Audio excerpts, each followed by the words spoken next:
जी madam, आपका नाम बताइए? नाम रशीदा भी है।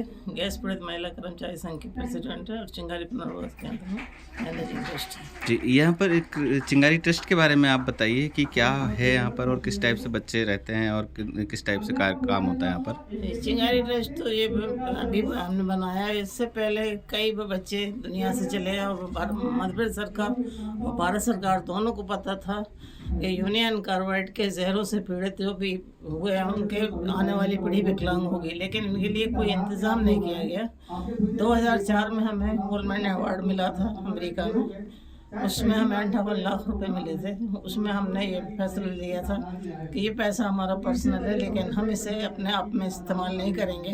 हम भोपाल के लिए दान करेंगे और इसमें सबसे पहला काम हमारा होगा जो यूनियन कार्बाइड उठाव केमिकल के जहरों से पीड़ित बच्चे पैदा हो रहे हैं उनके इलाज और पुनर्वास का काम करेंगे। किस टाइप से यहाँ पर काम होता है? कितना स्टाफ, कैसे लोग, मतलब कि क्या व्यवस्था रहती है?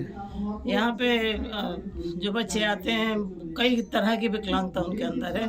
ऑक्यूपेशनल थेरेपी होती है, यहाँ पे फिजियोथेरेपी होती है, यहाँ एजुकेशन होता है, यहाँ पे स्पीच थेरेपी होती है। जो बोल नहीं सकते, सुन नहीं सकते, उन्हें बोलना सिखाते हैं। बोलने के जरिए, मशीनों के जरिए वो सुनते भी हैं और बोलते भी हैं। जो बच्चे चल फिर नहीं पाते हैं, कभी सर नहीं उठा पाते हैं, उनके लिए यहाँ पे फिजियोथेरेपी दी जाती है, जिसकी वजह से वो अपनी ज़िंदगी जी सकें। और एजुकेशन भी दी जाती है यहाँ पे। कितने बच्चे हैं करीब यहाँ पर? यहाँ पे 1370 बच्चे हैं अभी तक रजिस्ट्रेशन हो चुका है, जबकि हम एक दिन से 12 साल तक कई बच्चा लेते हैं।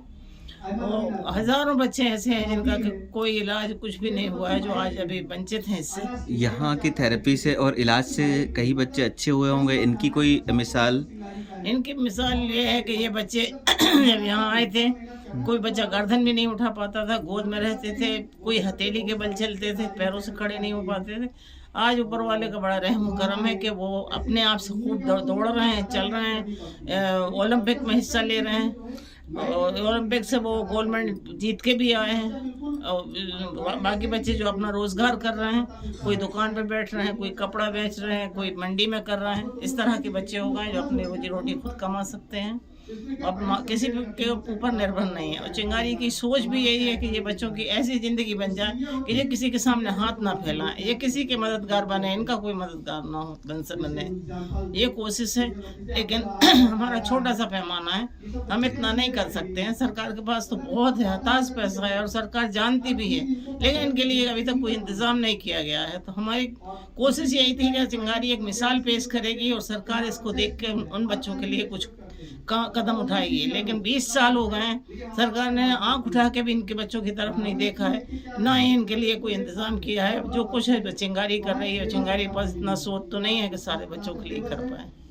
आप सरकार से किस टाइप से मदद चाहते हैं? हम सरकार से यही चाहते हैं कि एक बड़ा सा पुनर्वास केंद्र बनाया जाए, जिसमें इनका लिए डॉक्टर भी हों, इलाज दवा हो, इनके लिए रोज़गार का इंतज़ाम हो। ये कर सकते हैं, जी सकते हैं और अपना काम पूरा कर सकते हैं। इनके लिए बहुत से काम ऐसे हैं जो जिस लायक है उस लायक ये काम सीख के अपनी रोजी रोटी कमा सकते हैं। तो सरकार को ऐसे कदम उठाना चाहिए कि ये इनके माँ बाप के जाने के बाद ये किसी के मोहताज ना हो, ये अपनी ज़िंदगी जी सकें। इसके लिए सरकार को कदम उठाना चाहिए। एक बड़ा सा बहुत बड़े इसकी ज़रूरत है पुनर्वास केंद्र की, क्योंकि बहुत सारे बच्चे हैं, हज़ारों बच्चे हैं। और ये सबसे बड़ी बात तो ये है कि सुप्रीम कोर्ट ने 1990 में ये कहा था सरकार से कि 1 लाख बच्चों का इंश्योरेंस किया जाए, ऐसे बच्चों का जो दुनिया में आएंगे और उनके लिए इलाज की ज़रूरत होगी।